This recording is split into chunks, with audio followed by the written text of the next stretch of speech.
ভিড় ট্রেনে ঘটে গেল মর্মান্তিক ঘটনা। শিয়ালদাগামী একটি ভিড় ট্রেন থেকে উদ্ধার হলো একটি বছর দেড়েকের দুধের শিশু। একটি অজ্ঞাত পরিচয় মহিলা বাচ্চাটিকে ব্যাগের ভিতর বন্দি করে নিয়ে যাচ্ছিল। এরপর এক যাত্রীর সাথে ধাক্কা লাগলে বাচ্চাটি কেঁদে ওঠে। তখন আর বুঝতে কারোর বাকি থাকে না। এরপর মহিলাসহ বাচ্চাটিকে আটকে রেখে থানায় ফোন করে।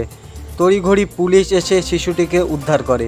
পুলিশ মহিলাটিকে জিজ্ঞাসাবাদ করছে আর কে বা কারা যুক্ত আছে। শিশুটির পরিচয় এখনও জানা যায়নি। শিশুটি বর্তমানে রেলওয়ে পুলিশের আন্ডারে আছে।